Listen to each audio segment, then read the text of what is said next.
लतिका,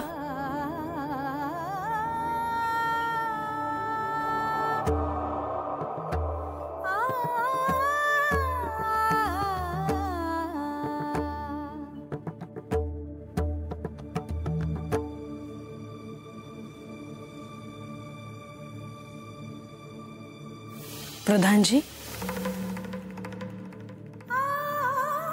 काय देवी? या परिसराचे नाव काय आहे? हे वाकडी गाव आहे।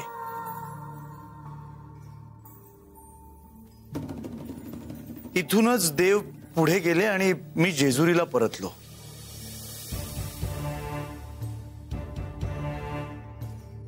देव इथून कोणत्या दिशेने गेले ते मला ठाऊक नाही,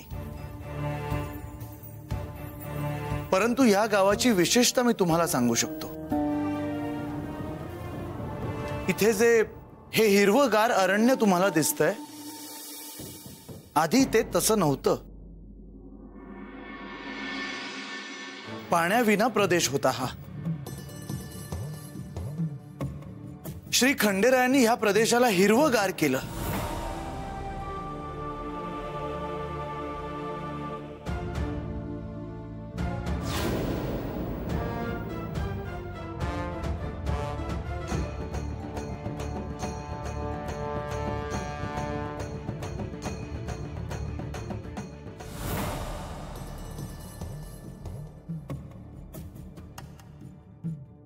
आणि द्वय शिवलिंगाच्या रूपात स्वतःचा अंश इथे ठेवला।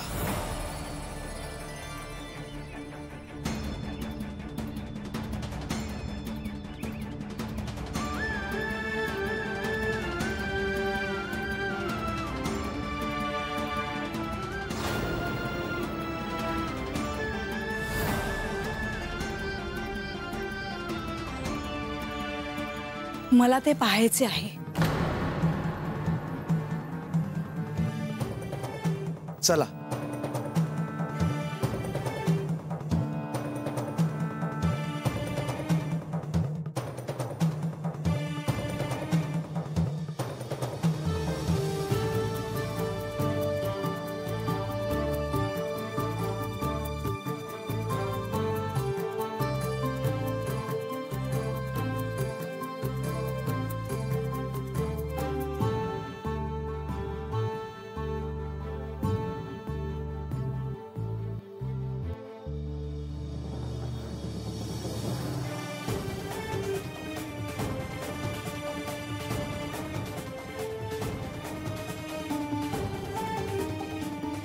मी जिथे जाईन तिथे तुमच्या खुणा दिसतायत। सगळ्यांचं आयुष्य सुखी करत गेलात तुम्ही, पण तुम्ही माझा विचार का नाही केला?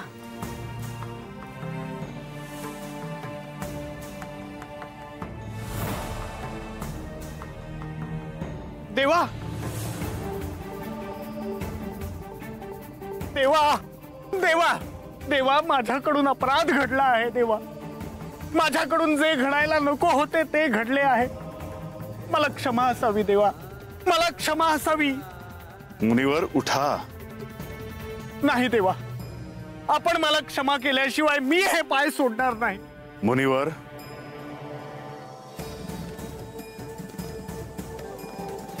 मुनिवर, तुमच्या हातून असे काय घडले हे तरी कळू द्या। तेव्हा मी जेजुरीला गेलो होतो आणि म्हाळसा देवींनी मला बोलवलं आणि अनेक प्रश्न विचारून भंडावून सोडलं। श्री खंडेराय कुठे आहेत? ते बानूला भेटले का? त्यांचं बानूशी लग्न झालं का? मग म्हाळसेला तुम्ही काय सांगितलेत? नारायण नारायण, तेच सांगतो। मी श्री म्हाळसा देवींना असे सांगितले की अत्यंत महत्वाचं सांगतो आहे, जीवाचे कान करून ऐका। सांगा, मी ऐकते आहे। आज ना उद्या श्री खंडेराय बानूकडे जाऊन तिच्याशी लग्न करणार। आणि तुमच्यासाठी जेजुरी गडावर सवत घेऊन येणार. तुम्ही जर श्री खंडेरायांना त्यांनी बानूशी विवाह करण्याआधी जेजुरीत घेऊन आला तर देव तुमचे.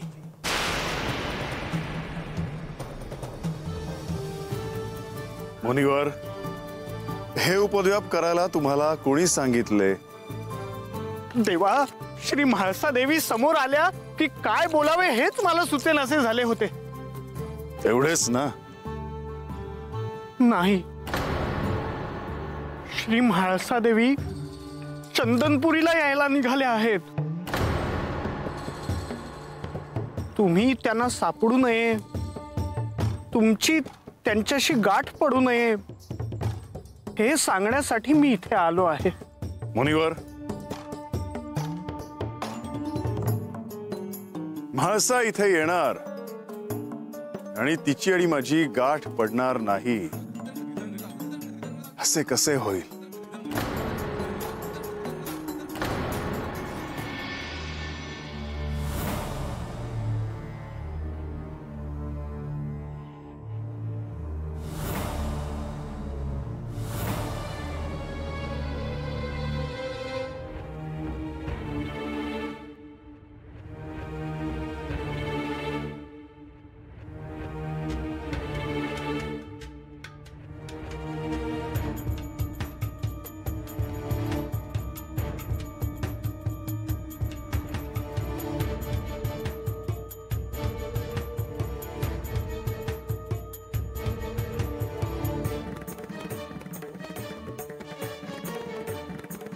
लतिका,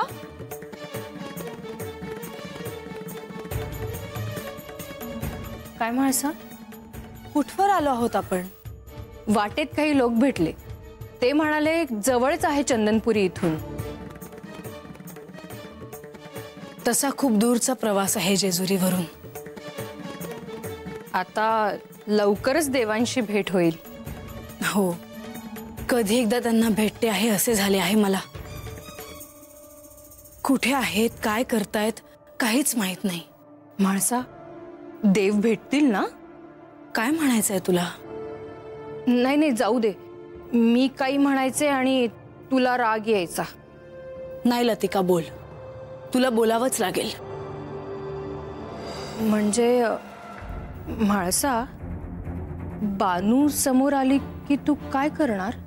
माझ्या जखमेवर मीठ चोळण्याची संधी सोडू नकोस तू.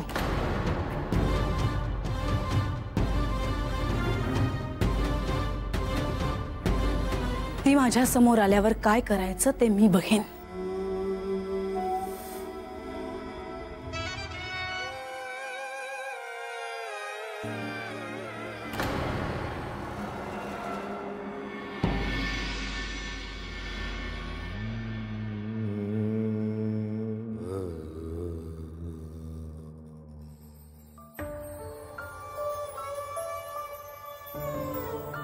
झाली का समधी काम?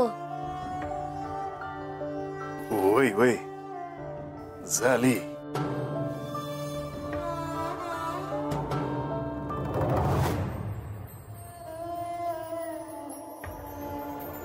मेंढरासनी रानात नेऊन आणलं, माग परसात बी बांधून ठेवलं मेंढरासनी. बरं केलंस. या आता 2 घास खाऊन घे. नाही नग मला. आता भूक नाही लागली का तुला? अरे बोल की, कशा पायी गप्प बसायलास?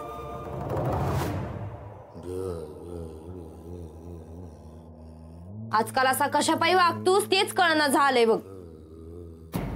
काल बी असंच केलंस.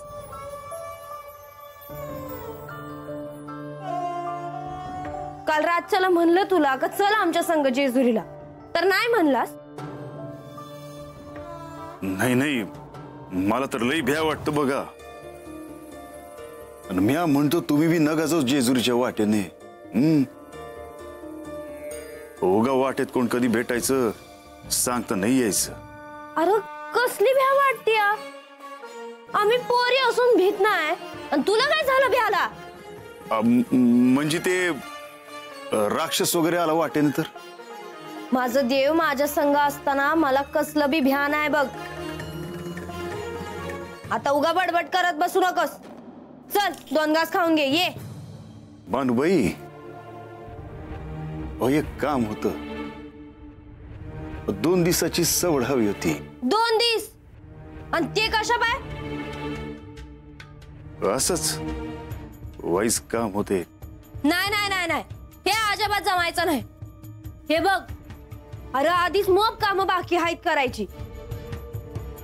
मेंढरांची लोकर काढायची हाय, घरात सरपण नाही ते आणायचं हाय, आणि अजून बाकी बारीक बारीक लई काम आहेत बघ. नाही, काय सवड मिळायची नाही सांगून ठेवते. आता ही त्या म्हाताऱ्याव का तनतन करायला लागली? ये आता जेवाया वाढते. नाही नग, मला भूक नाही. मला अगोदर काम करून घेतो.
महादेव संसाराचा आहे.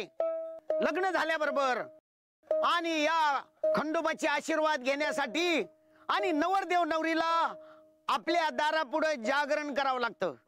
तेव्हा जागरण हे जागण्यासाठी नाही तर संसारामध्ये जागृती निर्माण करण्यासाठी. म्हणून या ठिकाणी जेजुरीला गेल्याबरोबर नवरदेवाला नवरी उचलून न्यावं लागते. हा, देवाने सांगितलं माझ्या दर्शनाला तर बायको उचलून दाखव. तू बायको उचलू शकत असला तरच बायकोचं पोट भरायला समर्थ आहे अशी परीक्षा माझ्या दारात द्यावं लागते, तेव्हा माझं दर्शन घडतं. म्हणून आपल्या संसारामध्ये आशीर्वाद मिळवण्यासाठी आणि आणि पत्नीच्या गळ्यामध्ये मंगळसूत्राची निर्मिती केली या खंडेरायानं. म्हणून मंगळसूत्राचा अर्थ असा, याच्यामध्ये जे 2 वाट्या आहे हे चंद्र सूर्याचं प्रतीक आहे. जोपर्यंत चंद्र सूर्य तोपर्यंत माझं सौभाग्य कायम राहावा म्हणून नवऱ्याच्या नावानं मंगळसूत्र घातलं जातं आणि खंडोबाला साक्षी ठेवून जागरण केलं जातं. म्हणून या ठिकाणं गाडी झुपून जेजुरीला जावं लागतं. आणि या जेजुरीची यात्रा भरती कशी कशी यात्रा भरली घन दाट ग, भरली घन दाट ग, बोला मल्हारीचा येळकोट ग. कशी यात्रा भरली घन दाट ग, भरली घन दाट ग, बोला मल्हारीचा येळकोट ग. कशी यात्रा भरली घन दाट ग, भरली घन दाट ग, बोला मल्हारीचा येळकोट ग. कशी यात्रा भरली घन दाट ग, भरली घन दाट ग, बोला मल्हारीचा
खंडेरायाची ही जेजुरी पाहून आनंद माझ्या मनी.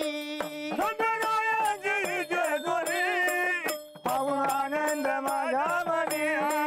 खंडेरायाची ही जेजुरी पाहून आनंद माझ्या मनी. खंडेरायाची जेजुरी पाहून आनंद माझ्या मनी. आनंदान ग आनंदान चढू आज घाट ग चढू आज घाट ग. बोला मल्हारी काय गोड ग. कशी यात्रा भरली गण दाट ग भरली गण दाट ग. बोला मल्हारी काय गोड ग. म्हणून या खंडोबाचं जागरण या 5 ऊसाच्या मखरामध्ये 5 कडाकने अटकून आपण उभं केलं. हे 5 ऊस हे 5 विचाराचं प्रतीक आहे आणि ते संसाराला उपयोगी पडन असं तत्वज्ञान सांगणार आहे. म्हणून पहिला ऊस हे विश्वासाचं प्रतीक आहे. पत्नीनं आपल्या पतीचा विश्वास संपादन करायचा तेव्हा संसार रूपी मंदिराला पहिला विश्वासाचा खांब लावा. दुसरा ऊस हे संयमाचं प्रतीक आहे. संयम म्हणजे नम्रता, संयम म्हणजे सहनशीलता. ती दोघांजवळ असायला पाहिजे तरच आपल्या संसाराचं मंदिर या ठिकाणी चांगल्या रीतीने उभा राहील. या खंडोबाने किती सहन केलं भक्तासाठी. वगराचे वागे केले आणि बासरीची मुरळी तयार केली आणि भक्ती मार्गाचा मार्ग सांगण्याचं महत्वाचं मार्ग मोकळा करून दिला. तिसरा ऊस हे कर्तृत्वाचं प्रतीक आहे.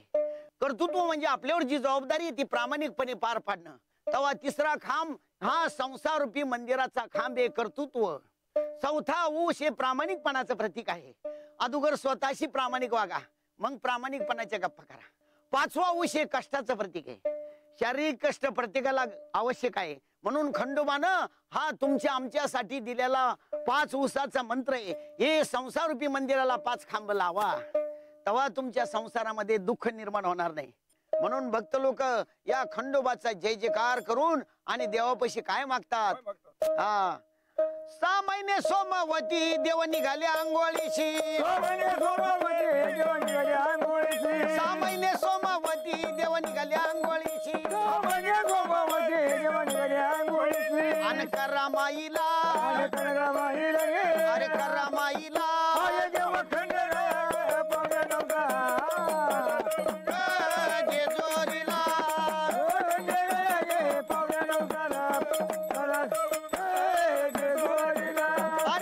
खंडेराया गे पावनवसाला.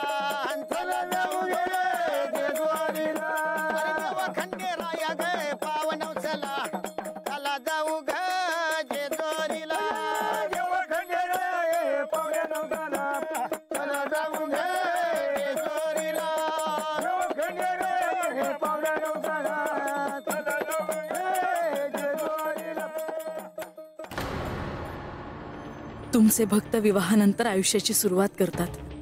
तुमची स्तुती करतायत. त्यांना आशीर्वाद आणि मला मात्र ही शिक्षा का. मला ही जागरण गोंधळ करायचा आहे आणि तुम्हाला विचारायचे आहे माझं काय चुकलं.